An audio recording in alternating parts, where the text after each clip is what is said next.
Well, well, good morning, everyone, and welcome to Portsmouth Coffee Talk. And we are back, and we took a little summer break that lasted through the fall. But anyway, we're back, and we're back with the co-host Leah Drake Stitt. And good morning, Leah. Good And morning, Thomas, Frank. the Colonel Chapman, is won't be here today, but he'll be back soon. And we have guest host Louis Bracy, my homeboy from Portsmouth, Virginia, and we had a high school fraternity back there in the day. But anyway, and we have Carl Snowden, another guest host. He's been on here before, and our featured guest, of course, is Lauren Victoria Bird. And good morning, Lauren. How you doing? And thanks again for agreeing to come on. I know you have a busy schedule, and we have a lot to talk about today, especially with what happened last night, and you came on Hmm.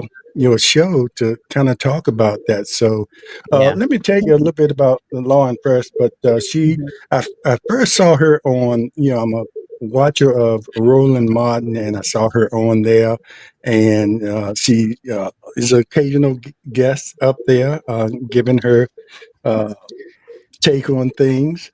And every once in a while, Lauren, you and Roland kind of go at it, but I guess he needs challenging every once in a while. But it's good for to have the differences of opinions up there. It's just hard to win with Roland on his show, but he gets the last word. But Yeah. you have your own show where you can get the last word. But Yeah. Lauren has a long history of journalism. She graduated from American University, and she's from Brooklyn, but has ties here in Virginia. Her mother is your mother from Suffolk, She's actually from Emporia. So Emporia. Okay. landed in Franklin, Suffolk. Franklin, really Holland, Suffolk. Her house is in Oh, Holland. okay. Yeah. Hmm. So Yeah. close to Portsmouth, and Yeah. I guess you spend a lot of time between both places because must spend I a do. lot of time here in Virginia because I don't hear that New York accent. Yeah, that went away probably. Well, I guess if I go to New York, I was born in the Bronx, and Oh, okay. but half the family is from Virginia. My mother's side. My sister is career Navy. Went into Naval Station Norfolk. Stayed for 23 years. Met her husband, and lived in Virginia Beach. And my nephew lived in Virginia Beach and was a cop in Virginia Beach, as a matter of fact. Wow. Wow. But I grew up in New York on Long Island. My dad was a cop in New York, Yeah. and A so lot of great ties down here, but you have that yeah. journalistic voice, so it's neither Virginia or New York. But anyway, Yeah. but she has a long history in journalism. Worked is occasionally on CNN. Worked for Associated Press, and uh, uh, of course, I mentioned Roland Martin. And if I leave out any other thing, you can mention that, Lauren. But now, and she created, and I like the fact that you kind of based in Virginia and Mhm, cover a lot of Virginia news as well as the national scene. But you mhm. created the Black Virginia News. Would you call it a network or more of a platform? I would call it effectively a glorified blog that is a, newsletter. Newsletter publishing is blowing up right now for several people, Midas Touch and The Contrarian, and they're making hundreds of thousands of dollars a month on newsletters. It's pretty amazing, actually. Mhm. It's a very Yes. direct way to meet to get to people their email. Yes, indeed. And before we go off, of course, you're going to mention how people can tune into that Mhm, and join as far as membership. Um, Another thing I wanted, you've been on the traditional media and now you're sort of an independent mhm. journalist. Do you feel a lot freer now being able to give more of opinion? Because it seemed like you kind of did that on CNN as well. Me watching some of the old footage, Yeah. you were more of an opinionated journalist as opposed to a news reader. Yeah, what happens when you are on a big network like that is that conversation is really, of course, controlled by, as you can probably sense by watching, an executive producer and all the producers involved, the booking producer. You get pre-interviewed for those things for MSNBC and CNN. So they literally call you and ask you and say, "What are you going to say if we ask you this?" Like they want to know exactly what you're going to say. Mm-hmm.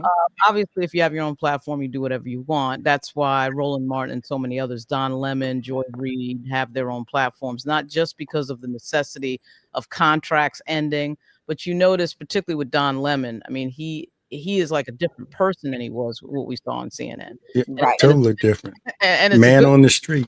yeah, it's a great thing because you Mm-hmm. can see there was a constraint there. And Mm-hmm. certainly, if you're black in particular, a lot of these conversations are not going to center around our community. And by the way, hi Carl, Leah, Bracy, how you guys doing? Wonderful. You'll notice the constraints, and for me, that was always problematic. Certain stories just do not get told unless we're telling them in our community, as I'm sure you've Exactly. sensed just from having a show. Oh If yeah. you have a show, you'll sense the things that come up would not generally come up. Uh, they would generally not be brought up by the Richmond Times Dispatch or the Virginian Pilot, and a lot of these papers too have a history of racism, Oh particularly the yes. Richmond Times Dispatch. So Yes. there would be no legacy reason that they would bring any of this up. And incidentally, my last job in politics was for Justin Fairfax, Virginia's 41st Lieutenant Governor. I was his communications director during 2019 when he was railroaded by the Democratic Party and by the media.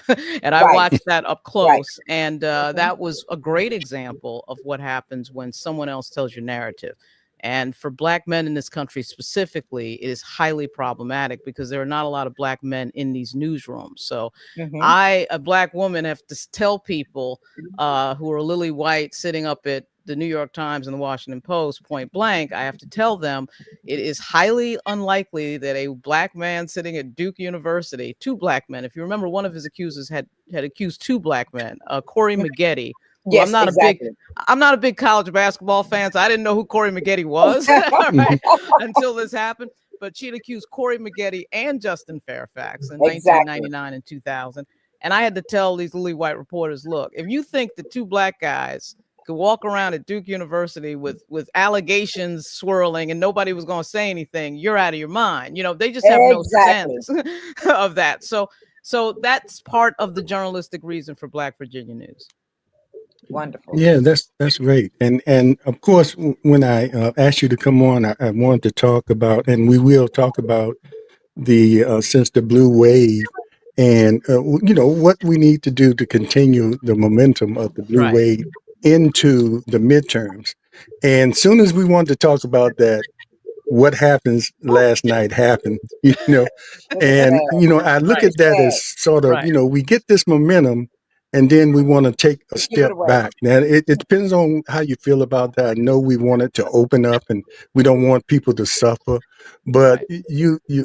I was telling Leah earlier, it seemed like we hit the ball right back into Trump's court, Mm-hmm. because he's going to claim this as a victory, as a win, Exactly. and try to. I mean, I don't even want to look at Fox today because you know what's going to happen there. So, but let's talk about that.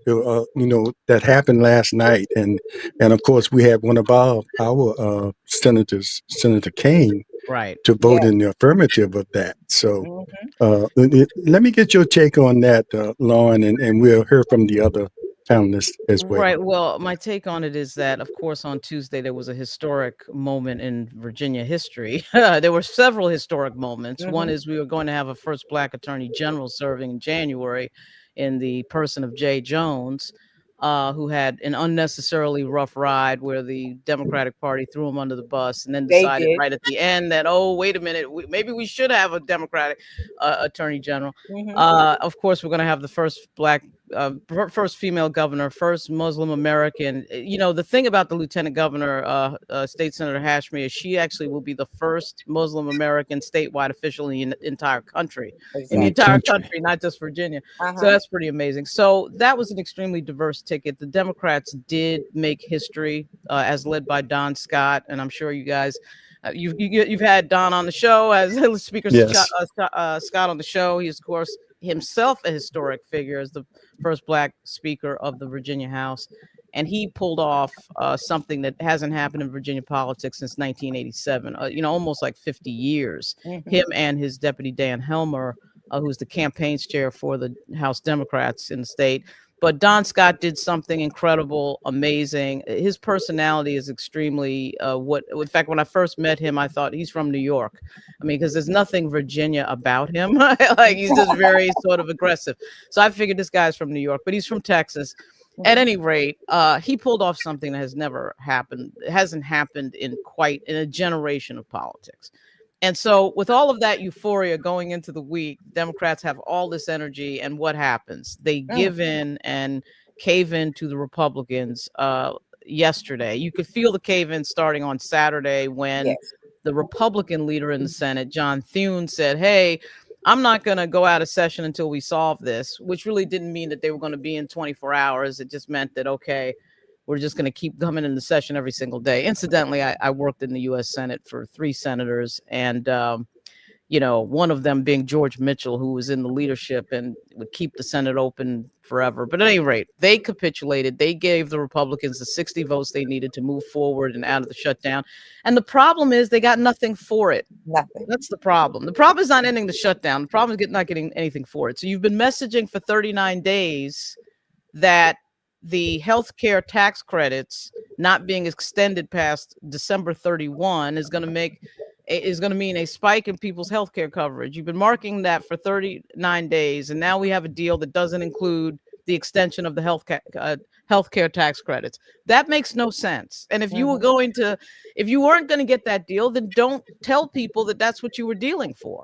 Don't say that that's the most important thing to you if, in fact, you weren't going to have that in the deal. Having a vote on that doesn't mean anything. The Republican Party doesn't care about whether or not people have health care. We've known that since 2010 when President Obama did health care. So that's not news that they're going to vote against it and it's going to go down. So I'm not sure what part of the problem with the Democratic Party, I'll land with this, is that they have no leader. There's no leader of the party because the presidency is Republican. So the de facto leaders are in Congress, which is Chuck Schumer. And I'm embarrassed to say as a New Yorker, Chuck Schumer and Hakeem Jeffries. Hakeem Jeffries, I think, is struggling under the bad decision making of Chuck Schumer. This is what you're watching.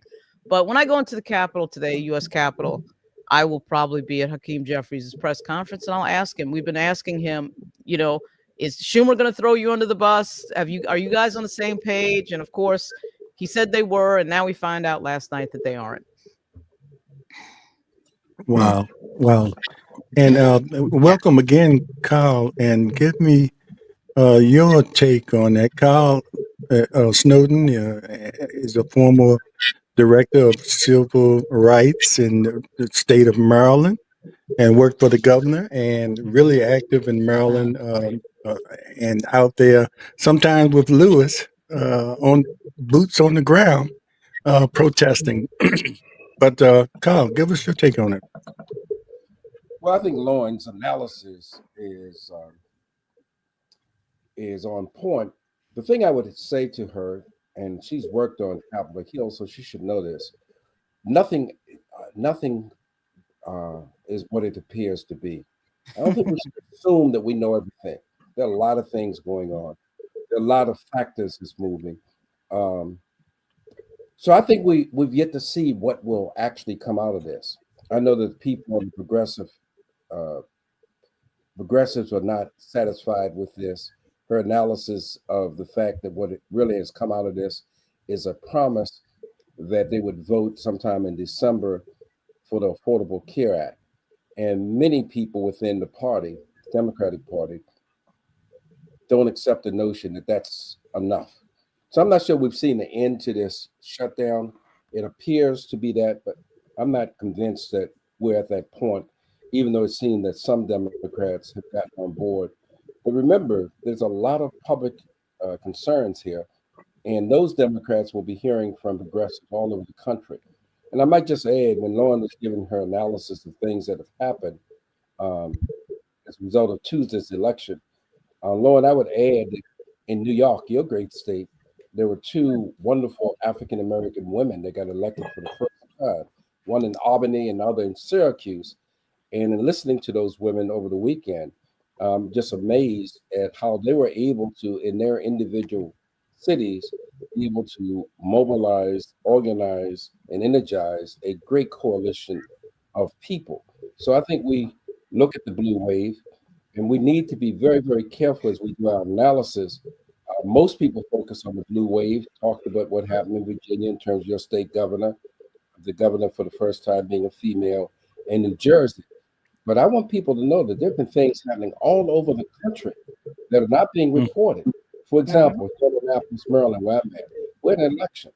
Do you know we elected for the first time? Every Democrat got elected. There are no Republicans now on Annapolis City Council. That is not by accident or coincidence or happenstance. I think people who could not vote against Trump voted against his surrogates and his policies. And it's very, very clear that affordability is really not the issue as they've crafted this to be.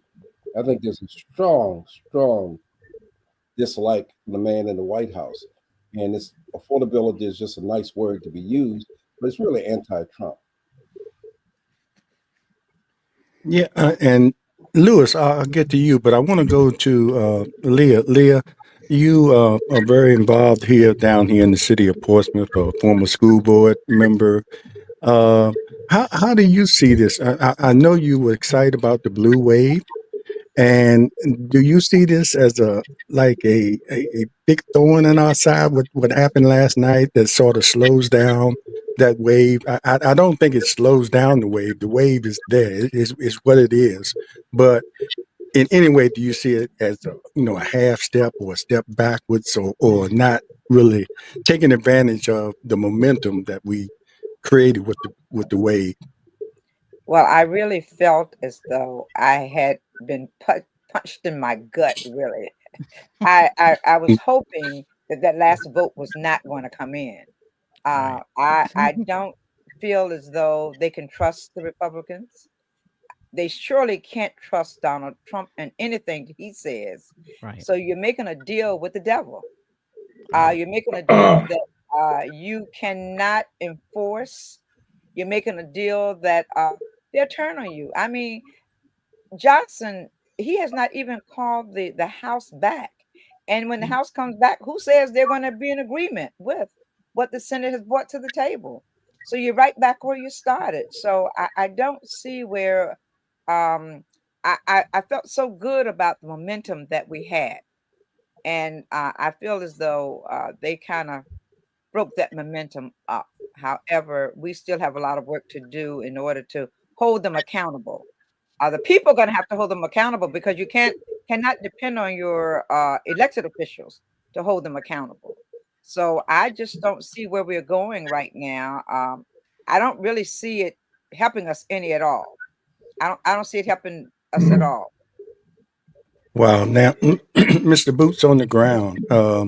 I wanted to save you for last on this one because, well, one thing a lot of people are saying that they're kind of glad in a way that we're looking at an opening of the government because the people that have been lost of jobs or not getting paid for their work or not getting their SNAP benefits will be on the good end of that, which I think that's going to be what the president is going to say is a victory. So I mean, excuse me. How do you feel about that? Because it can go either way, but I personally feel like they caved. Yeah, The okay. Democrats caved. But how Mhm. you feel, Mr. Boots on the ground? Well, I've been like a shark in the ocean. I'm ready to bite on this forever. But first, I want to thank Carl for coming on. In case I did had a bad connection while I'm at sea. So, Carl, thank you for stepping in and being here. And I also like to say hi again to Miss Lauren because last time we met was at the Capitol when I had my flag, and she came up and she said, "You must be crazy." So, so, but let me talk about this. Did you have your shirt You on? know, Did you have the F I had Trump both of shirt on? them on. I Okay. had my flag and my shirt. But look, Okay. first thing I have to say, and Carl knows this, I left the Democratic Party last year just because of this, because I cannot be associated with weakness. Uh, I've been Democrat ever since I was able to vote. And I said before it happened that they're going to cave, just like they did in the first time in Trump's first term. the Democrats always cave, and they always cave at the moment when they don't have to cave. And Exactly. I was so pissed off I couldn't even go to sleep last night when I heard that last vote came in, and that because I hate I sometimes I like to be wrong, but when it comes to the strength of the Democratic Party, I'm always right. They always capitulate. They always take a step backward after they made a grand step forward. Now they had these people on the run. They had them on the run, but they got scared because they had some people complaining about being at the airport delayed for a minute, or they complaining about some people saying they're going to miss a few meals. Now let's be honest, the average American can afford to lose a couple of meals, especially some of our people. So don't give me those lame excuses about food and about bills and stuff like that. I mean, come on now. Sometimes you got to bite the bullet in order to get ahead. And we were ahead. We had these victories. And then, I wrote you the letter. I said when the new governor gave that conciliatory speech, I already knew we were going downhill because Steinberger went through hell and this thing, and then Steinberger gonna come up here and make that conciliatory statement that Democrats always make, and we all in this together. We got to get hell with all that stuff now. I'm tired of all this BS. I'm trying to be nice, trying to play the political correct game. When we're dealing with a monster, we're dealing with a person who's going around here blowing people up in the ocean. And to this date, he haven't been brought up for international crimes for it. He's blowing people up in the ocean. He's starving people all over the world. He's starving people in Africa. He's starving people in Haiti. He's starving people in South America. And he's starving people here. And you're gonna go and capitulate when you had him on the run. That's why I left the Democratic Party. Now, Carl might want to speak to that. Lauren might want to speak to that. But I'm telling you, I'm tired of this weak party that we have no other choice to be a part of but to be a part of these people, and they're weak. And like Lauren said, it's a shame. Are you sure that Chuck Schumer's from New York? I mean, come on, New Yorkers are some of the toughest people I know. And this man, he ain't done nothing but bend down, bow over, and like you say, Hakeem Jeffries. I think he should just disassociate himself. I mean, I know these people want power. They want to stay there. They want to keep getting these lunches and stuff like that. But come on, I'm tired of it. I'm tired of it. Let me ask Lauren a question. Lauren, if you think Nancy Pelosi was still as active as she has been, would she have agreed to this situation that we're in now? What are your feelings on that? Yes. No, she would have figured Yes, out she not would've. to. No way. I mean, she's a different type of a leader. She's an Aries. I think her birthday's a day before mine. She's like, March 24. My birthday is March 25. Anyway, she has a different leadership style. I do think what has happened, Schumer has been there so long that when I was an intern, I think he was just coming into the Senate when I was an intern. So he's been there a while. He's been there a long time. And what happens is these people become friends. The Senate is much different from the House. It's only 100 people. You get to know the people. And then next thing you know, people are making these sort of deals in the cloakroom that have nothing to do. And the other problem, there's a disconnect there too, because most of the senators are multimillionaires and they don't live the experience that normal people are living. And they don't have people in their family that live the experience that normal people are living. And if you're from New York, particularly with Schumer's case, he's got my grandmother bought a brownstone in Brooklyn in the 1950s, which was then considered a single family house. Now would be, you'd have to be a multimillionaire to buy anything now, whether it was a brownstone or anything else in the five boroughs in New York. But Schumer lives in Brooklyn. Schumer is I think a person with no urgency. I see no urgency there. You can see it with these folks that come in like the Alexandria Ocasio-Cortez types and in local politics in Virginia, Jackie Glass is a good example of this, where it's a real person that had a middle class life, went to the military, all that. And that means something when you show up in Washington or in Richmond and issues come up that you had to personally maybe deal with. And I think Schumer is a long way from that. Now, you do have wealthy people like Nancy Pelosi who are wealthy, but still keep in mind how the other half lives, if you will. Certainly the Kennedy family, they were like that as well. But I'm just saying that, there is a leadership style going on right now that is just too weak for the moment in history that we're in. And it showed itself once again last night. Once again. Yeah, like Pelosi wouldn't have let that deal go through with No, not being no. involved, and Schumer wasn't even involved. How can the Yeah. leader not be involved in such a deal like that? You have it's You'll notice a lot of people who are politics. retiring that are involved. Yes. A lot of retirees that are involved. Like, so one of the senators, Gene Shaheen, is retiring next Right. cycle. They don't have anything to lose. Exactly. Nothing to lose. Exactly. So they just put all that walk together. away millionaires. Yep. It's May I interject this point? I said it earlier, and Lauren, I hope you picked up on it. So I'm going to say it again, because I don't think that people listening don't always assume that what you see is what's going on. There's some assumptions being made here that I don't think is quite accurate. And I think, Lauren, I'm going to ask you to use your experience on Capitol Hill. There's some things that goes on every day. One of the things that always amazes me is not what gets published in the newspaper or what comes on television. It's those things you will never read about or hear about because they don't be allowed on television. Let me give you just one example why I don't necessarily buy into this notion that the cave is done, it's already completed. All of us should understand what the process is. We can start off with the Senate. The Senate has to reach its conclusion, and then it goes to the House of Representatives. Do anybody not understand why the House of Representatives have not been meeting? Yes. Have we forgotten that? Have we forgotten this on the table? On the table, I want to repeat myself, on the table, this whole Epstein issue. That Epstein files. Now, That's right. They know what I know. Don't make the assumption that it's all done, it's all over.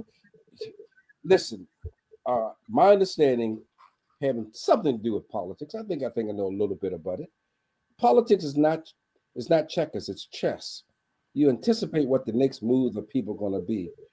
And while I've got this opportunity, let me just share something that I think too many people are not paying attention to. Politics, this is not for the faint of the heart. People better understand what's going on in this country. It's not by accident or coincidence that you see people's voices being silent. You really think that you got this monolithic view within the Republican Party and all the Republicans are just falling into place? Somebody should be asking the question, why is this going on? Why? And my answer to that is, and I think time will prove me to be correct, when you hear people accusing people of doing things, sometimes it's a reflection of what they're doing. Remember, they made the argument that the Democrats were weaponizing the the Justice Department. Well, that's precisely what Republicans are doing. And just to make it crystal clear, and Lauren, there are 100 senators in the United States Senate, and there are 435 representatives.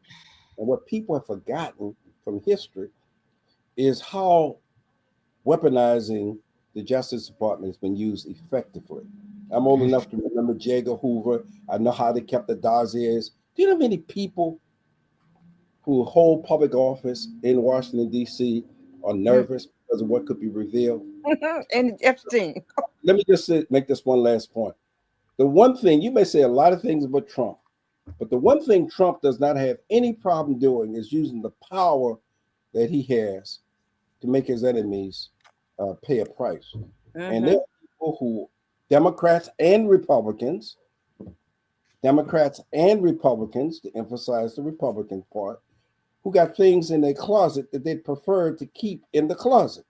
And this man is not playing a game, and he's got the kind of people in the Justice Department who will go to a convicted sex offender, have an hour-long discussion with her, and what most people, while everybody's talking about this so-called shutdown coming to an end, what most people are missing and it's on the news again this morning, but it's not getting the attention people have it.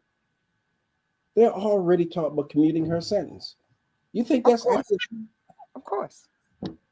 So anyway, I just wanted to make the point that I don't think we have a foregone conclusion that the blue wave didn't make a difference, that Democrats are caved in. I think there are a lot of dynamics going on, many of them unrecognized. And Jeffries, since Lauren is from New York, you should know what Jeffries' problem is in New York. You know why he didn't come out and couldn't endorse the mayor. Come on, let's just be real. What's going on in New York City and all over the country? People are using the political power they believe they have to advance their particular interests. And I think their interest, yes. Let me say this. I heard some feedback, and Lewis, I put you on mute because I think it was coming from you. If you have a secondary audio source, turn it off, or if you don't, I'll just leave you muted until you're ready to talk. But I was getting feedback, and it was coming from your end. But anyway, thanks, Carl. And I think one of the reasons we have these platforms so we can inform people who watch, what's really going on, and to have the two of you here to give us that kind of information. I think people need to hear it, and they don't necessarily hear it on the traditional news readers. And I'm not putting all of them down. A lot of them are really doing some great work out there, but this is where the rubber meets the road. The truth comes out. So we appreciate you both. But let's talk a little bit about the blue wave and the effects. I don't think I think the momentum is still there, but what do we need to do to make sure it stays there? Because, so many times we get victories in our communities and in our parties, and we sit back and say, oh, wow, what a great victory. Let's let's go to Buck Road. That's a term that we used to use down here in Virginia. Let's go to Buck Road. But that was getting away from everything. So what do we need to do to stay laser focused to make sure we don't lose? Even with what's going on now, we don't lose that traction we have with the blue wave. And Carl, it was good you mentioned the other places that it happened. Because it happened in more places than the 3 states that getting all the press. And it needs to be known that it's happening, in Atlanta, it's happening in other places. So anybody, Lauren, you can address that right now, starting off. Well, I mean, a few things. One is that certainly there needs to be a formal Black agenda, not in just Virginia, but for a lot of these legacy civil rights groups. As you can see, the Trump administration is targeting Black Lives Matter because, of course, there's nothing that gets racists more crazy than to watch Black people raise $94 million. That'll do it every time. So at any rate, there needs to be a Black agenda right now. You see that there's going to be a record number of African Americans in the Virginia General Assembly next year. I think it's going to be 37. What happens in politics, and I don't want to overcomplicate, Carl. I get what you're saying. What's really going on in the background. What's really going on in the background is that corporate influence has greatly impacted our politics. Corporate money has greatly impacted our politics. And so a lot of what you're watching, and for Virginia, that's meant Dominion Power and some others, but Dominion is the #1 corporate donor. And you will notice that as your electrical rates go up, that there's no conversation in the General Assembly about that. Right now, when I worked for Lieutenant Governor Fairfax, we had 3 people that would bring it up. Chap Peterson, who is no longer in the Senate. Senator Suderline, who's from Roanoke, brings it up still. He is in the Senate. We would have Lionel Sproul pushing back on them because Lionel Sproul was getting a bunch of money from Dominion, to keep it very frank. And that is what is happening writ large. Now, when I hear the words, we may not know what's going on in the background, we do know what's going on in the background. We can see it in the results. If you drive around Portsmouth or Norfolk or Newport News or Hampton, you can see that there is a disconnect in all the taxes that we're paying and all the money that we pay for all the things that we pay for that go into the, economy of Virginia in this case. is not necessarily coming back to community, and there's a reason for that. Now, we do have a situation, a historic situation, where 3 Black people are in charge of the money, really. Now, you got to realize in Virginia, the governor does have line item ability, which makes the governor extremely powerful. But we have Louise Lucas, as I'm sure everyone knows, Louise Lucas, Portsmouth's own Louise Lucas, in charge of the money. And of course, Luke Torian on the House side in charge of the money. And of course, you have Speaker Scott in charge of that conversation. And since now they have a Democrat coming in, there should be a very interesting set of moments that goes on with regard to money allocation to certain cities that have not gotten it, like Portsmouth, Virginia. I would be looking for that. And there needs to be some community organization pushing for that. And I don't, as somebody, speaking of chess, I mean, every political discussion I get into now, somebody brings up chess. They're playing chess and we're playing checkers. I used to actually play tournament level chess when I was in high school. I was the board 2 of 5 boards. And, it's not complicated. Your people who are in politics that you elect have got to bring home results at some point. And there will be no excuses next year for the Democrats in Virginia, and particularly specifically in Portsmouth, Virginia. That's right. Not to bring home results. And I'm talking into the millions and millions of dollars. There should be no shame. There should be no hesitation or anything else. Okay. So there needs to be a Black agenda. What does happen, we've all seen it. The state NAACPs in a lot of ways get co-opted politically by the Democratic Party, meaning that no issue can ever come up for the NAACP in the state that's in disagreement with the Democratic Party. That's a problem, because there are going to be issues that the Black community faces disproportionately that are going to not agree with the Democratic Party. The Democratic Party has no particular interest in helping Black communities. I mean, we in our politics are controlled by the money. Black organizations typically don't have the lobbying money, but they have the vote power. We big time have the vote power. And in a 20% Black state, and, Mr. Snowden, in your case, in Maryland, a 34% Black state, right? And so the way politics operates, though, in Virginia, to me, is a little bit too lacking in aggressiveness. This is why I'm a Don Scott fan, even though we may have our disagreements from time to time. I like that type of personality. I like the aggressive personality of a Don Scott. You need somebody like that has sort of the attitude of, I'm here to get things done and not just sit around quiet during my time. So he doesn't have that personality, and it's rare in Virginia.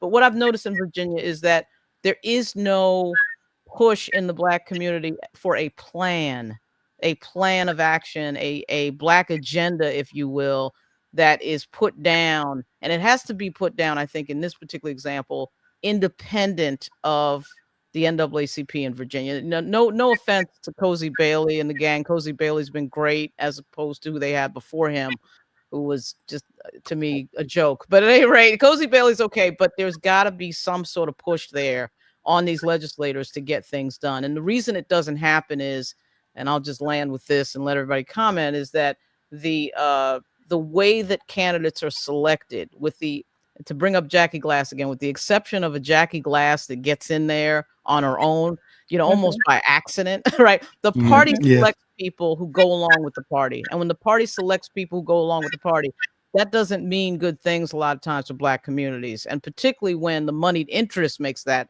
decision. In this case, a lot of times it's Emily's List, Planned Parenthood. That's right. Those big money groups that pick these candidates, and then all of a sudden they get in there and talk about things that have nothing to do with Black communities. That's problematic. So, I know I'm saying a lot here, but there's a lot to say when it comes to Black political leadership that needs to get figured out before January 2026. Wow. That was a statement. Yeah, there's a lot going on. Yeah, I mean, there's just that was a statement. But I think people are aware of it. You on the local level in Portsmouth. Portsmouth is a great example. Portsmouth, Norfolk. I know I've got my Virginia Tech hat on. That's really because of Michael Vick, but I do have a Norfolk State hat in the background. It just doesn't fit very well. At any rate, Can I send you a Virginia Union hat? Oh, that's great. Yeah, that'd It's be the great. same colors of Yeah, what you have that'd be on there. great. Same colors would of say what this you have on there. Virginia Union has got like the best mascot. They got that panther. It's like you tell me if that's like We're getting some feedback. at any We're getting rate, some feedback. we got some Wait a feedback. minute. Yeah, I heard. Yeah. It's me. It's I think it's me. But at any rate, yeah. Oh, okay. So Virginia Tech, I have nothing really to do with Virginia Tech other than I like red and I like magic bullet. There's no complicated reason. It's Bracy. I know it's Bracy that's giving us that It's, feedback. But yeah, anyway, it's Bracy because every time I try to bring you back, Bracy, I heard the feedback. But it's all anyway, good. before you others comment, I'm glad you said what you said, Lauren, because I asked that because I wonder about the momentum, and when I look at the turnout, especially here in the city of Portsmouth, Right.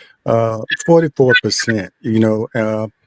And we got 69,000 registered voters and 31,000 people voted.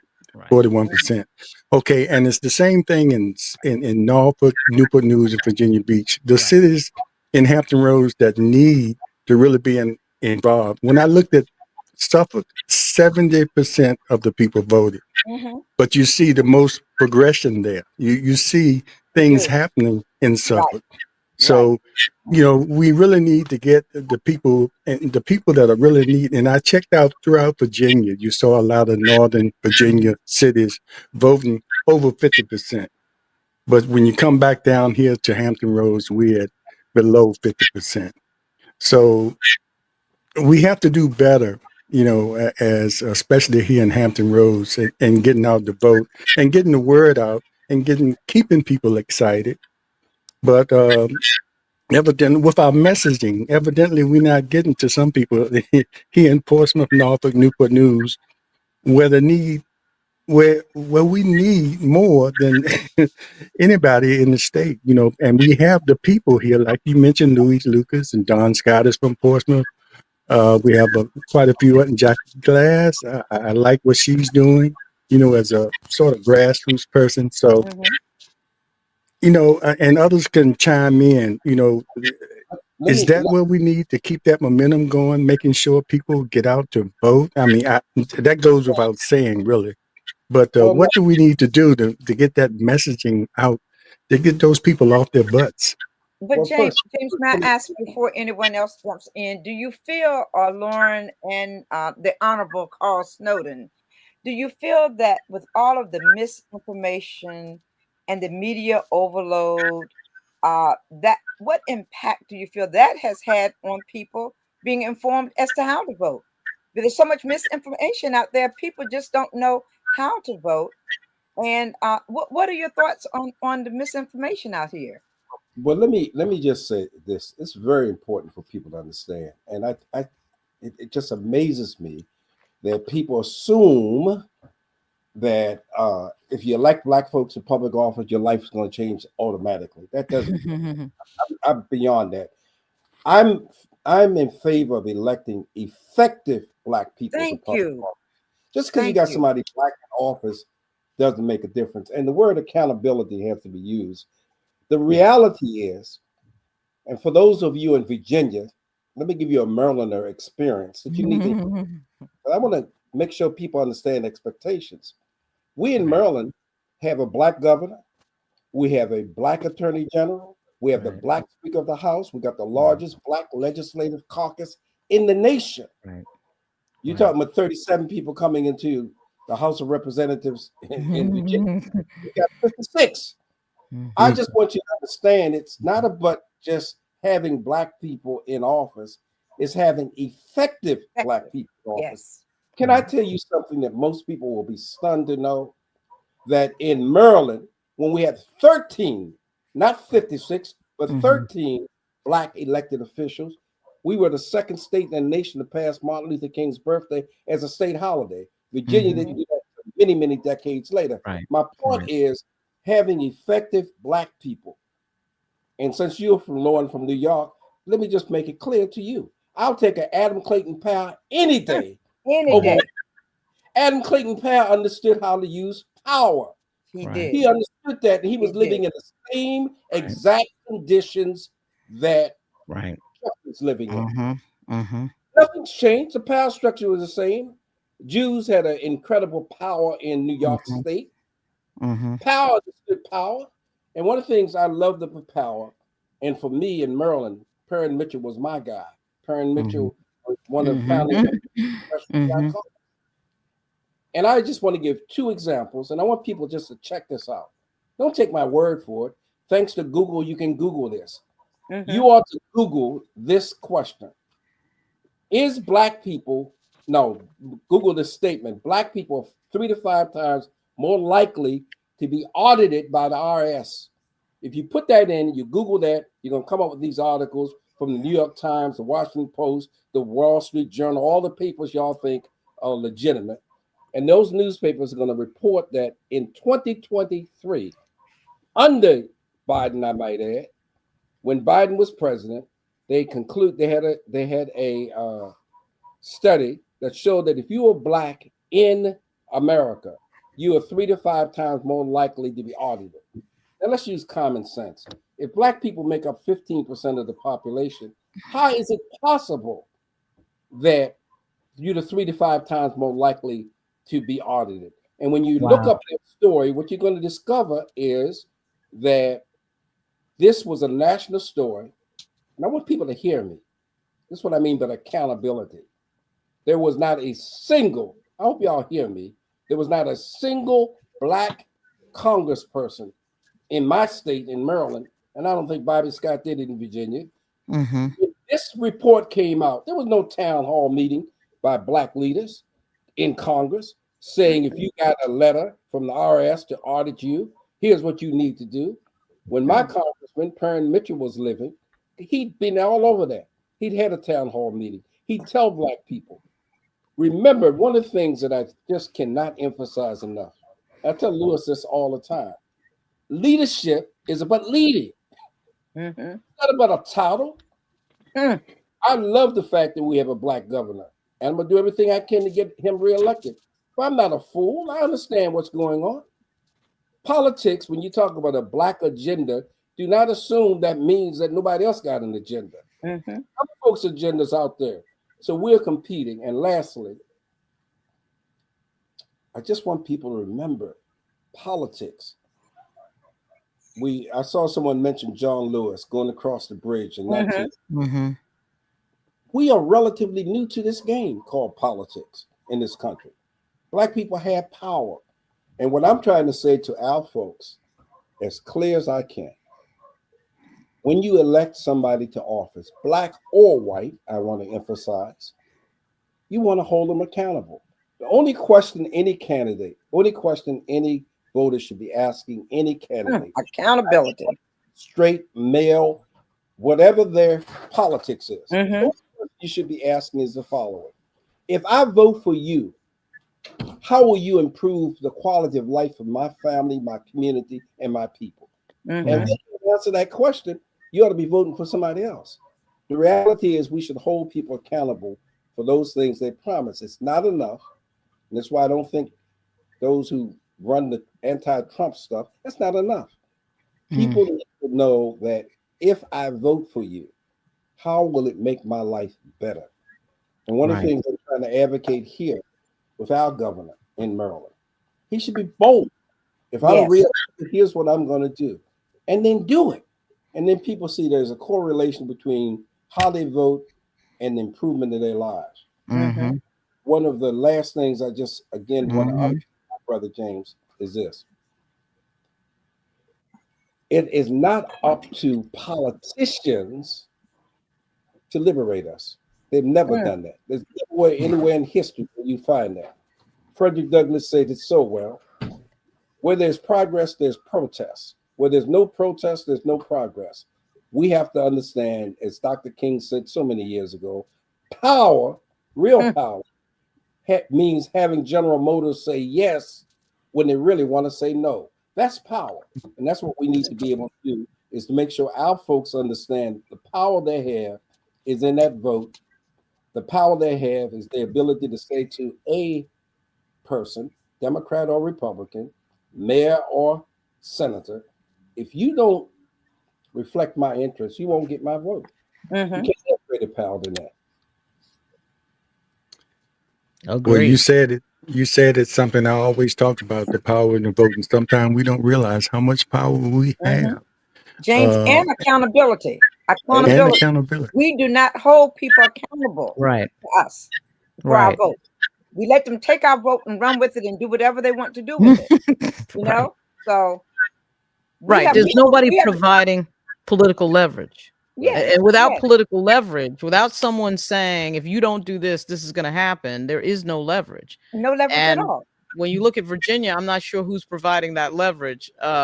We were told this entire campaign in the background that, oh no, just vote. You hear it all every cycle. This happens.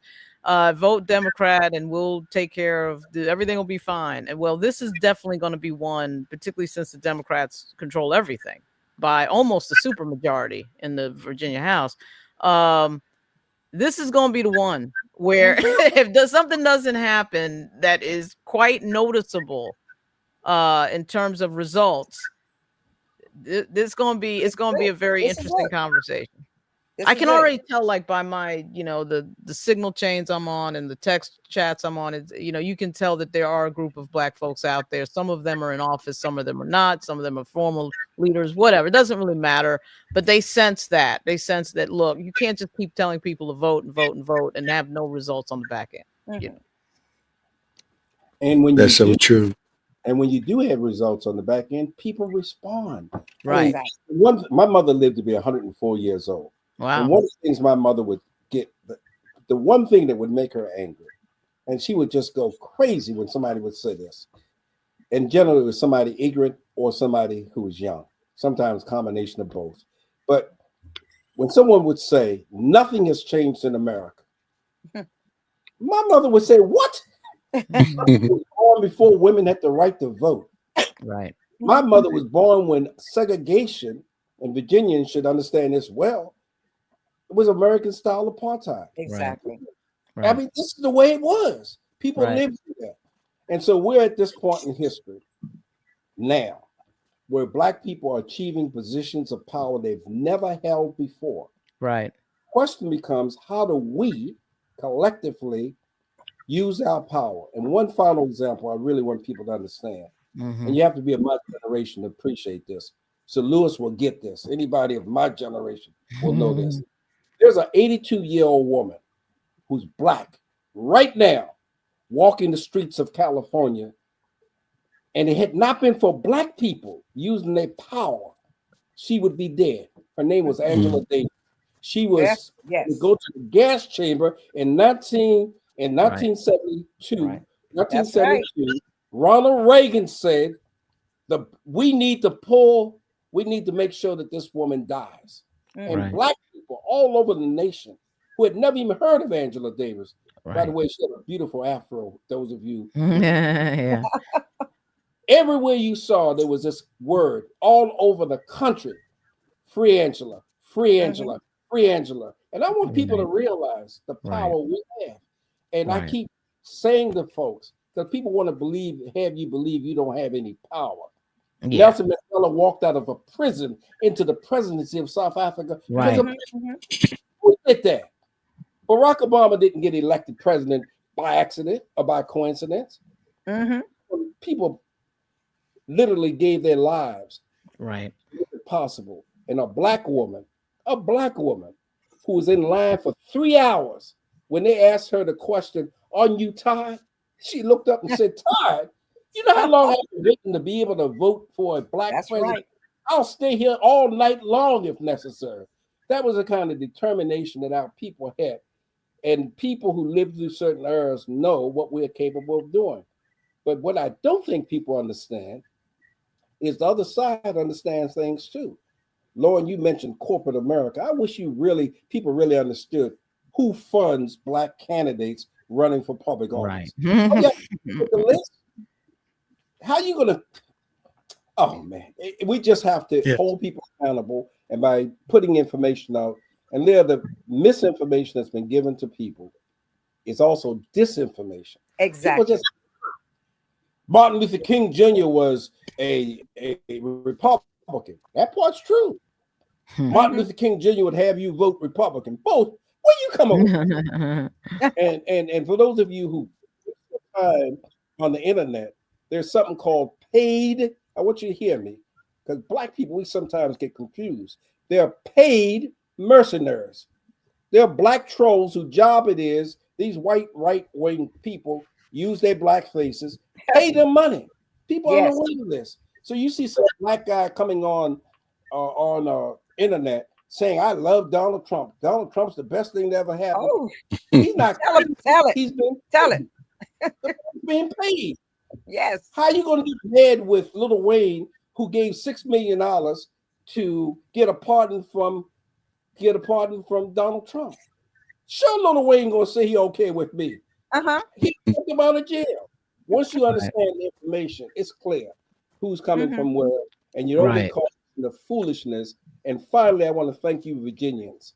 Y'all did something for me that I'm so happy about. You took a crazy black woman who's running for your governor. Thank you. All this time talking about trans and how they were out. Right. You folks sent her a clear message. We want. And Carl, and that man who she loved so much up there in Washington did Yes, not sir. lift a Come finger on, to take up her.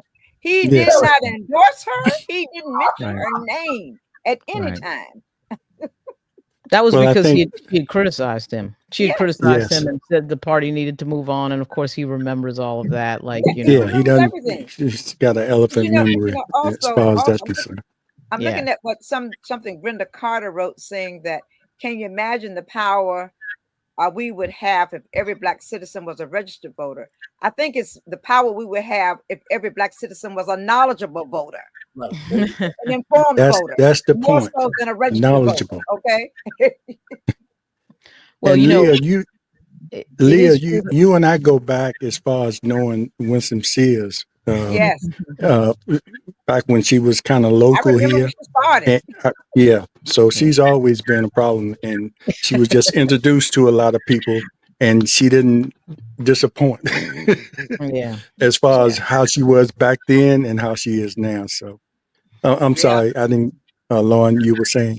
No, it's fine. Yeah, I mean, I think a few things. I see somebody has written, Orlenia Lewis is writing that we have folks in power who never lived the struggle. You know, keep in mind, it is a very individual thing. I mean, we have somebody in Virginia, I would argue, is the most powerful black elected official in Virginia, and that's Bobby Scott, your congressman, who did not live the struggle. He went to a private school up north because his father sent him up because of massive resistance. Right. His father was a surgeon, a historic black doctor, a historic black surgeon.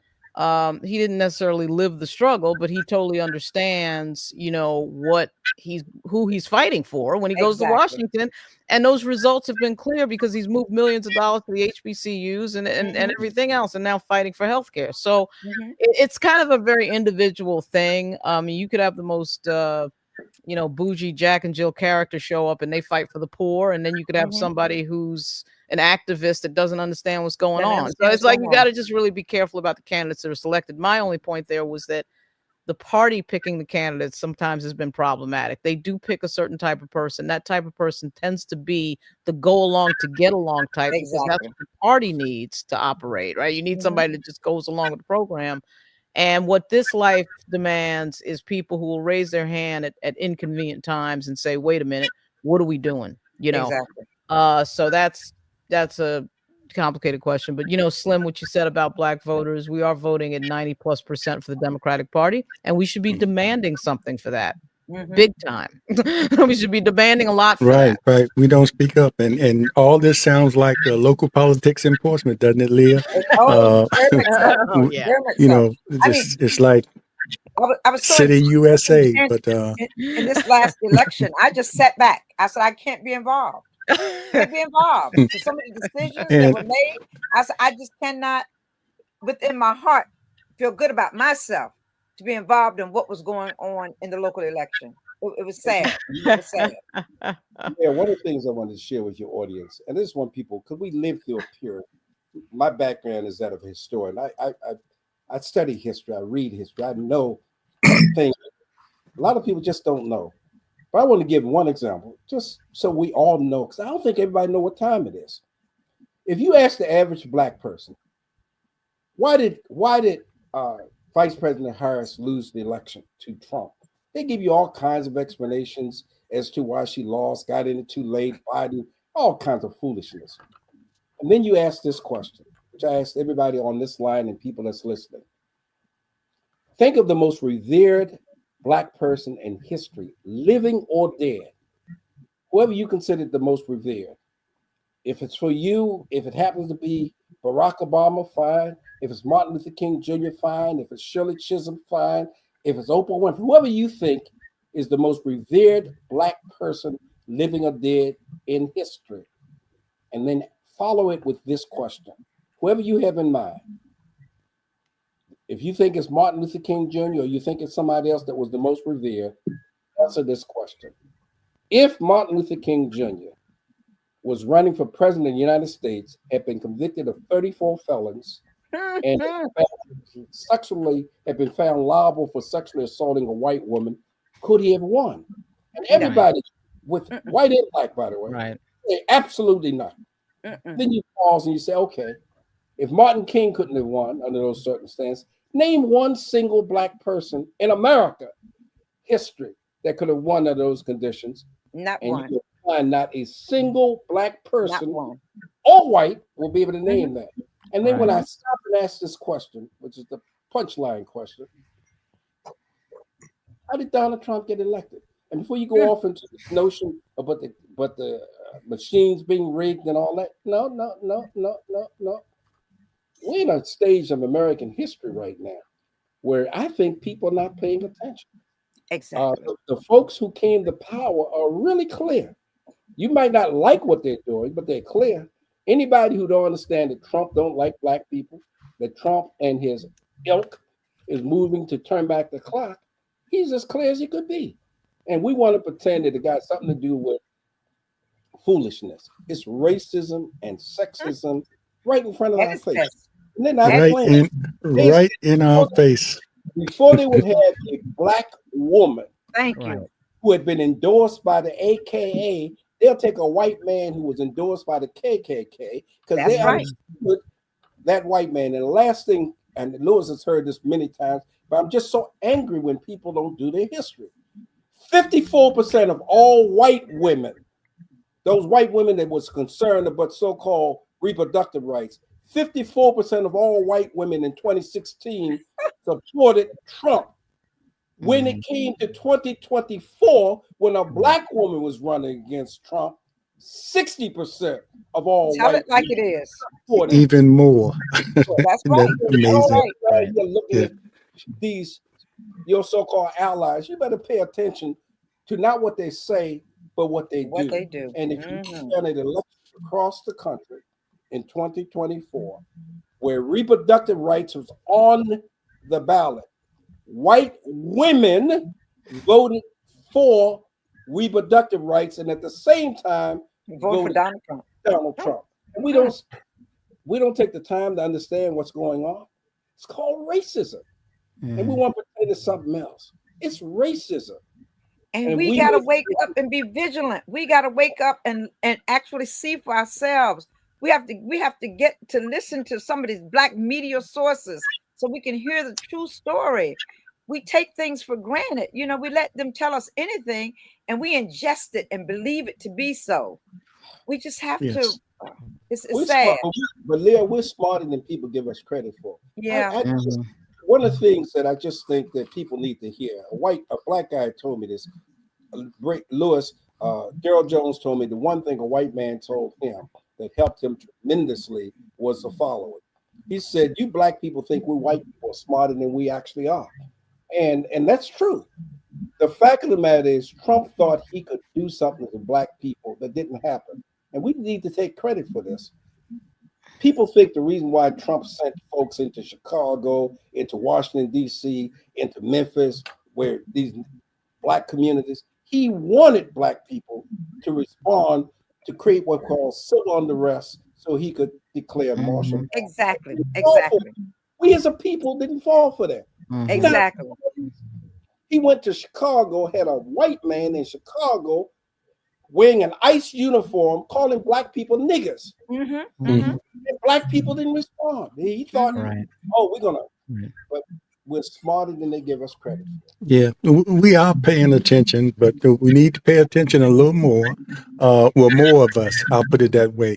But we need to close out now. And Lewis, I want to give you an opportunity to, if you have some last comments, and then Lauren, I want you to let people know how they can follow you and be a part of the Black Virginia News and your podcast, the many things you're doing. And Mhm. Kyle, thank you for your insight. You always, that's why we like to have that DMV connection. Uh, Mhm. and I'm not talking about the Virginia motor, I mean, the motor Motor vehicles. vehicle. I'm talking about Maryland, DC, and Virginia. We need that Yeah. connection. We all here together. But Lewis, go ahead and give us some comments. And Lewis, don't take us to Africa. We'll have another show when we go there. Mhm. Lewis Okay. is my Well, first thing, classmate, so we can joke like that. Go ahead, Lewis. yeah. Well, first thing, I didn't have any electronic issues or nothing in here.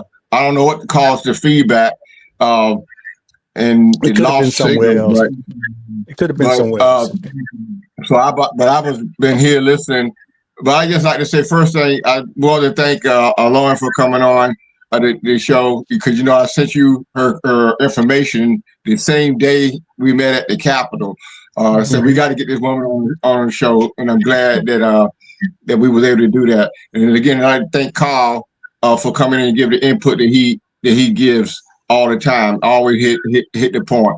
And I want to close out with the accountability thing that Leah is talking about, and that is that we have to hold our own people accountable. I would like to find out myself what was the turnout like, as to say in the hood.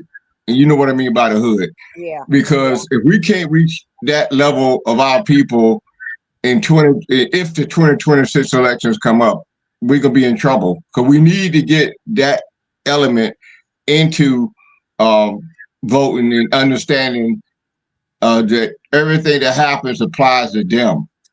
And I'm talking about the people that may be on WIC, the people may be on any kind of assistance, uh, any kind of housing assistance, whatever. We have to get our people on all levels involved in what's going on in politics. And we got to hold our own people accountable. Not only just a politician, we have to hold our own people accountable to achieve what we need to achieve in this country.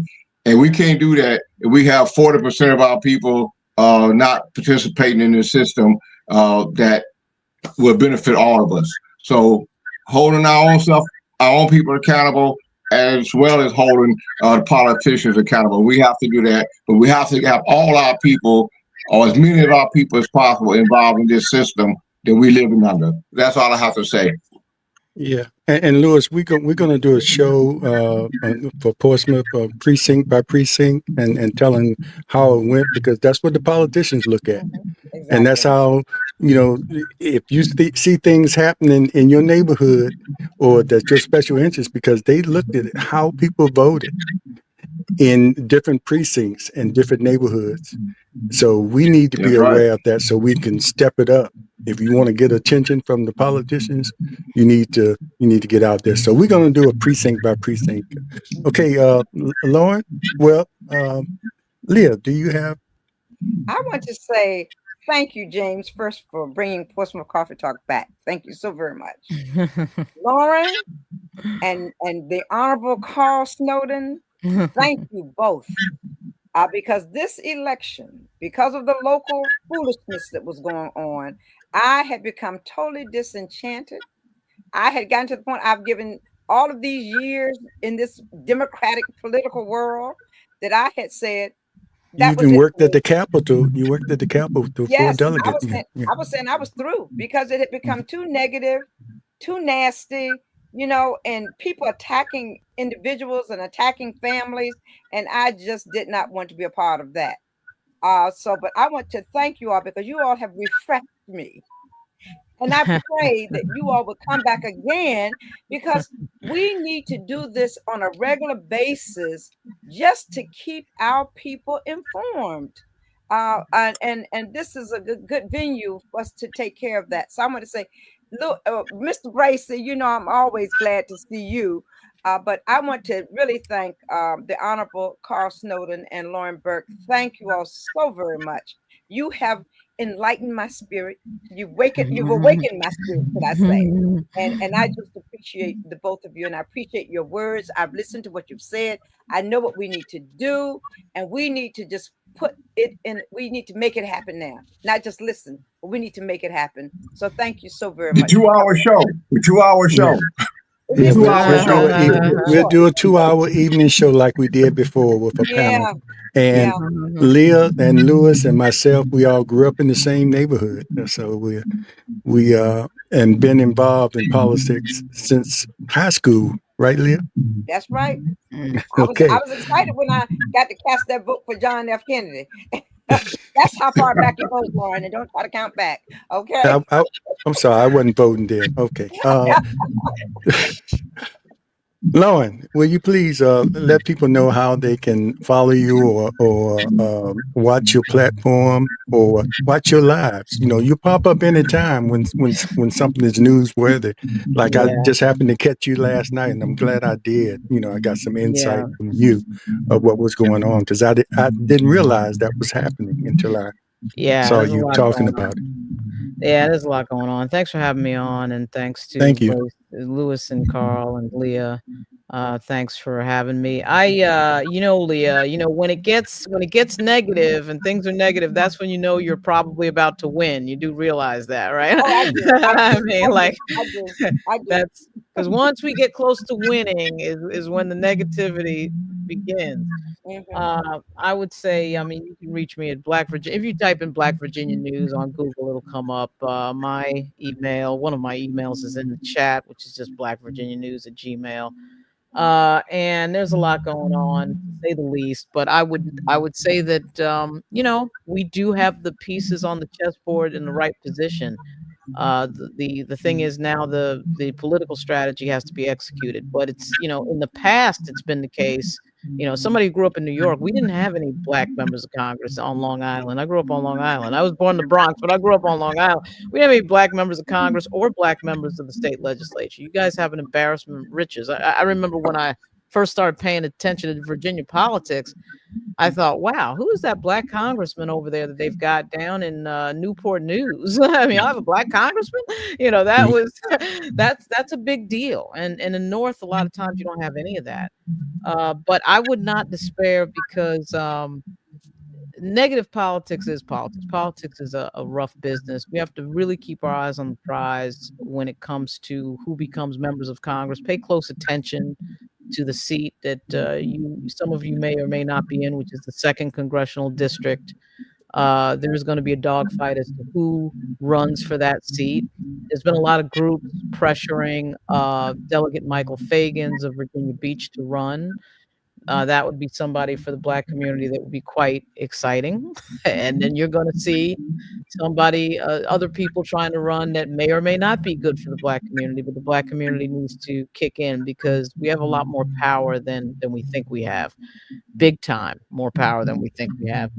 And keep in mind, Leo, you were talking about misinformation and disinformation. There are sites out there to combat that and deal with that. If you pay attention online, Midas Touch and the Contrarian and the Bulwark are Hmm. Hmm. specifically going against that, as well as talking about the value of democracy.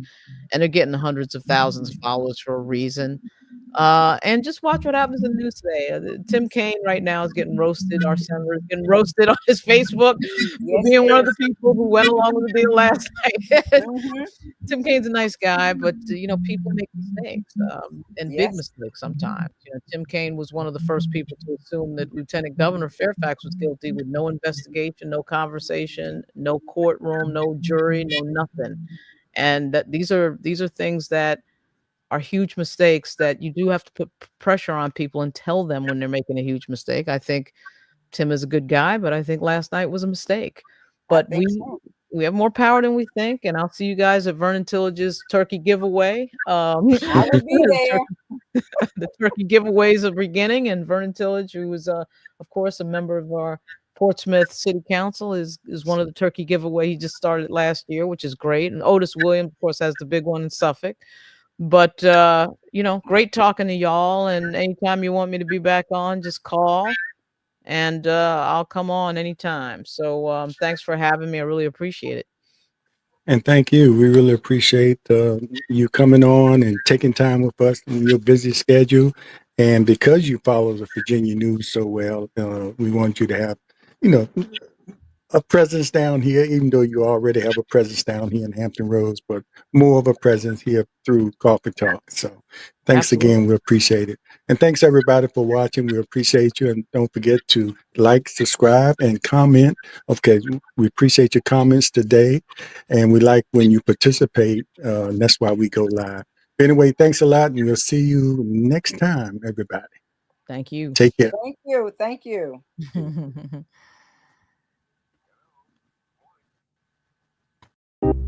Be our guest on the Portsmouth